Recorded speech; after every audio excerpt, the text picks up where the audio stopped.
Povo brasileiro, povo do meu Brasil, eu nasci aqui.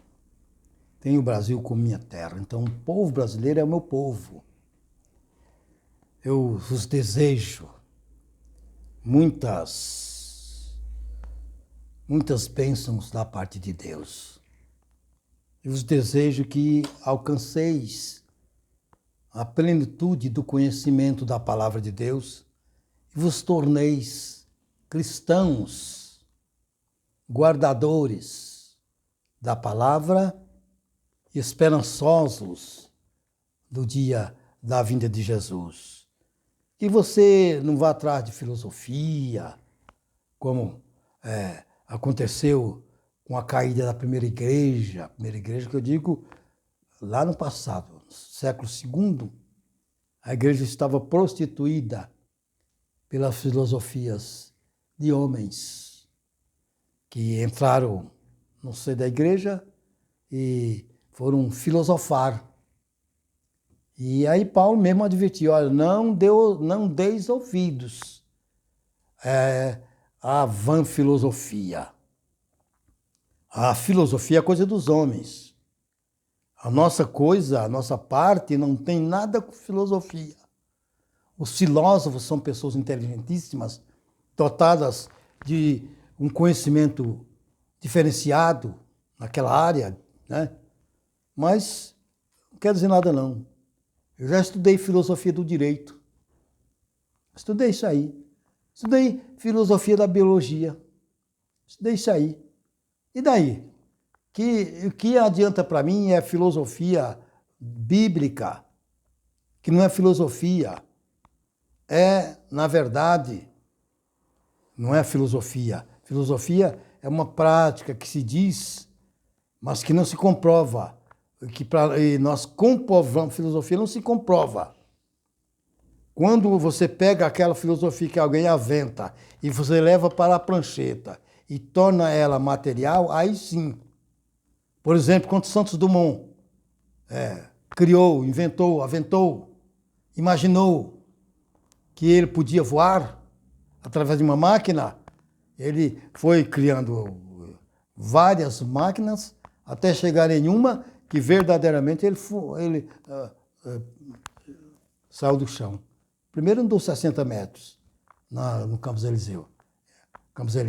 E depois 200 metros. Aí depois outros deram continuidade e hoje o avião está aí, nem se discute sobre isso.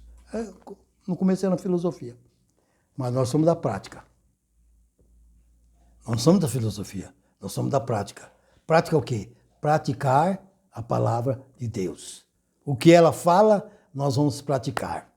Você está notando a diferença? Então, que você, meu querido, saia e não vá atrás dessas coisas, que são coisas extremamente humanas, sem nenhum respaldo da palavra de Deus.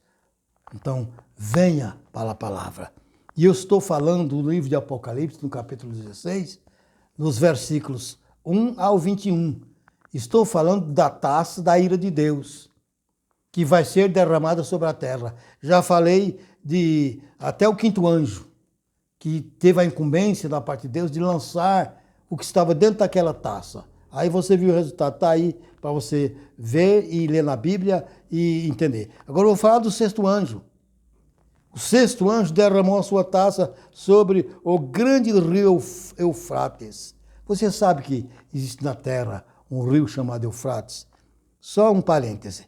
Esse rio, ele sai da Armênia, passa na Turquia, atravessa a Síria e o Iraque, até chegar no grande rio chamado Rio Tigre, que está aqui na região da Ásia. O rio Eufrates, existe verdadeiramente. O sexto anjo derramou a sua taça sobre esse grande rio. E qual foi o resultado disso? Sua água secou-se, para que se preparasse o caminho para os reis do Oriente. Os reis do Oriente. Ele secou para que os reis que viessem do Oriente pudessem passar a seco. E quais são os reis do Oriente? Onde é que estão assentados? Quais as nações hoje que estão assentadas no Oriente. O Oriente, eu vou dizer para você agora, ó, Afeganistão está no Oriente. Você sabe a fama do Afeganistão. Você sabe o que representa o Afeganistão nesse momento para o mundo. Onde está aquele grupo lá, político, que estão promovendo as piores carnificinas que um ser humano pode praticar contra o outro. É o Afeganistão. Lá tem o rei. Não estou falando de rei nos modos do reinado mesmo, não. São pessoas que governam, chamado de rei. Na Bíblia estão... Quem governa é chamado de rei. Não tem presidente, não tem governador, é rei. Então, os reis, quando secou-se, o anjo jogou a taça, lançou a sua taça no rio Eufrates. Foi com a finalidade de secar as suas águas para que preparasse o caminho para os reis do Oriente passarem. Mas passarem para onde? Onde está, então, quais são os países que estão assentados? Veja eles e as suas características. A Arábia Saudita, nem vou falar dela. Bahrein, não vou falar. Catar, não vou falar. Emirados Árabes Unidos, também não vou falar. Iêmen, Irã, você sabe o que é o Irã, não sabe? Que está fazendo a bomba atômica, está preparando a sua arma, e sobre os olhos covardes da ONU, das Nações Unidas, os olhos covardes, a vigilância covarde dessas nações, com exclusiva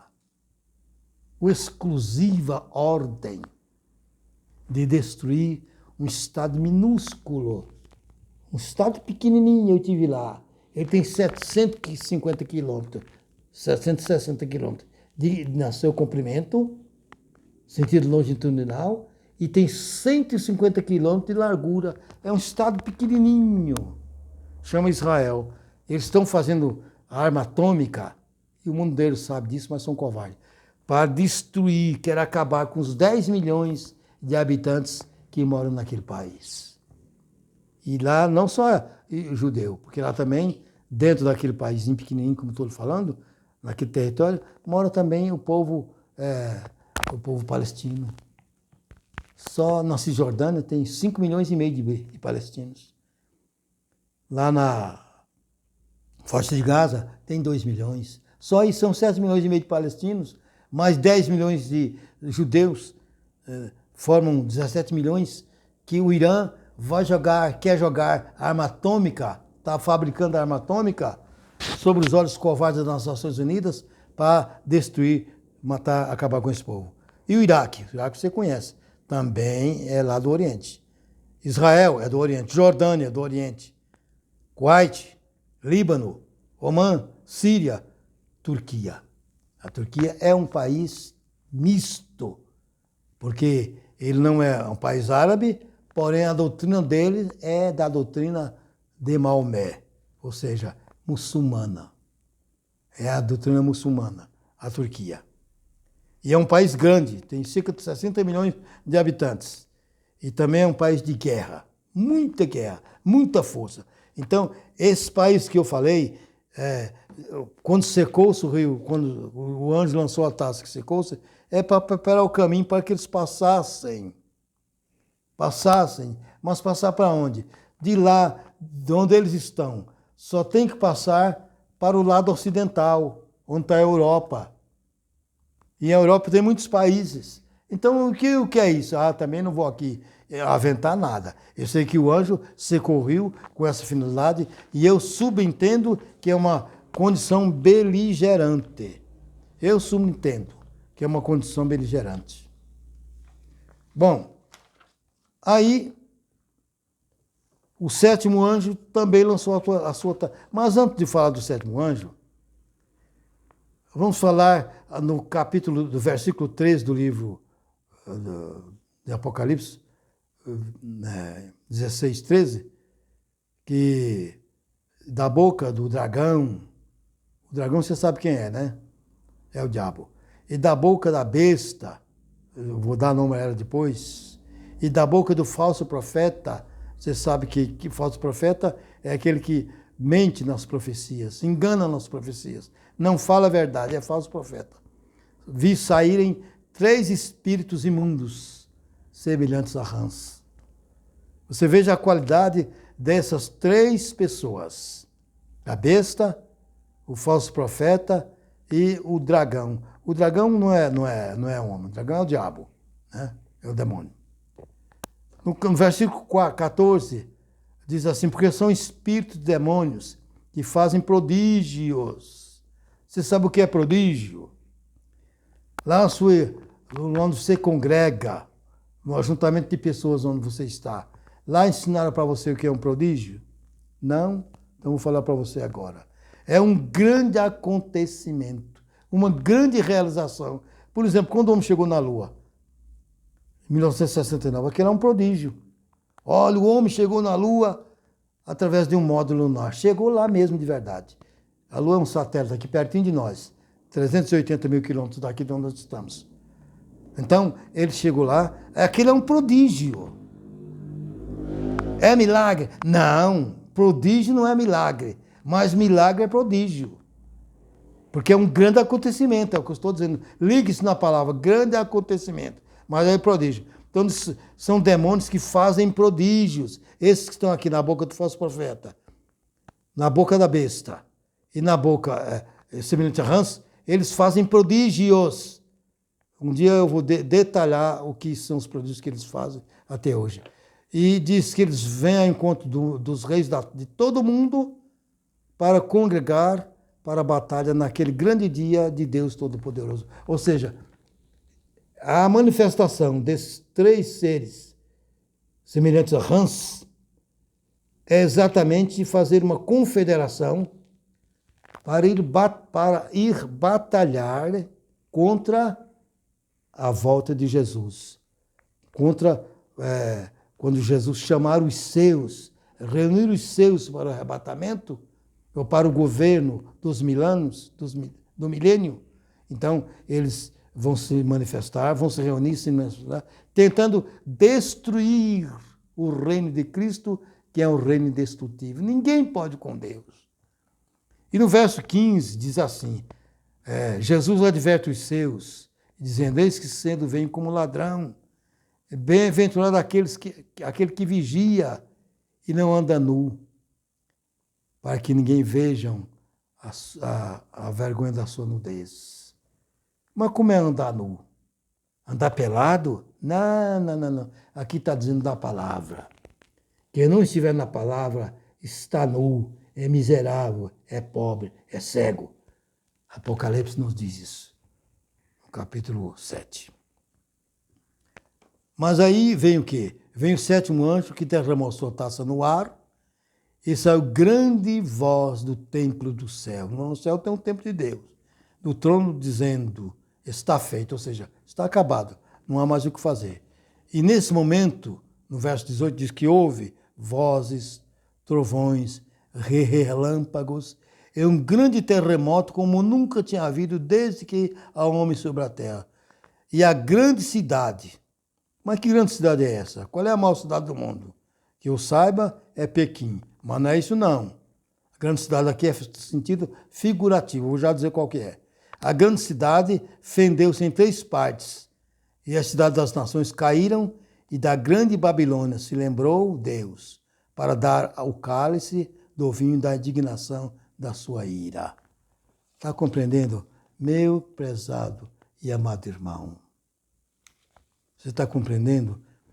Quando isso está encerrado, a grande cidade fendeu-se. Grande cidade porque ela é pequena.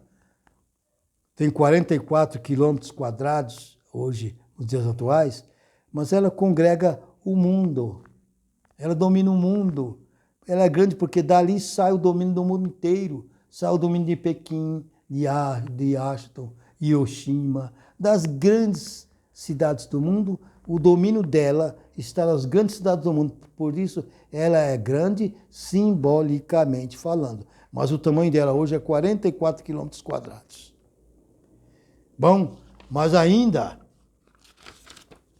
no verso 21, e sobre os homens caiu do céu uma grande saraiva de pedra, de peso de um talento. Aqui é importante você me ouvir.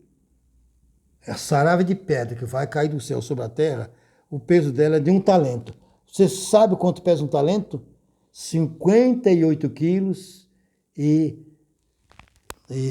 90 gramas. 58 quilogramas e 90 gramas, ou seja, quase 59. E os homens blasfemaram de Deus por causa da praga de saraiva, que era muito grande. Você imagine uma chuva de saraiva de pedra caindo do céu sobre a terra, sobre os homens. Cada pedra pesando 59 quilos. O que sobra? O que resta? Você imagina nessa destruição? Então olhe para mim e saiba que isso vai acontecer nos nossos dias. Como nos nossos dias, missionário, o pastor Manuel? Nos nossos dias humanos. Antes da vinda de Jesus, são os nossos dias, que é o tempo da graça, é um dia só. Nós estamos no tempo da graça, é só um dia. Vai acontecer. E o que vai acontecer com você? Se você não estiver revestido, se você não estiver na graça, ancorado na graça de Deus, através dos ensinamentos de Jesus, da doutrina de Jesus, você estará irremediavelmente condenado e passivo de receber todos os castigos da ira de Deus através do derramamento das suas taças, das suas 7 taças, e mais a saraiva. E mais o terremoto, tão grande que nunca houve. Você viu agora recentemente, houve um terremoto. Quantas ali na Turquia? Morreram mais de 60 mil pessoas.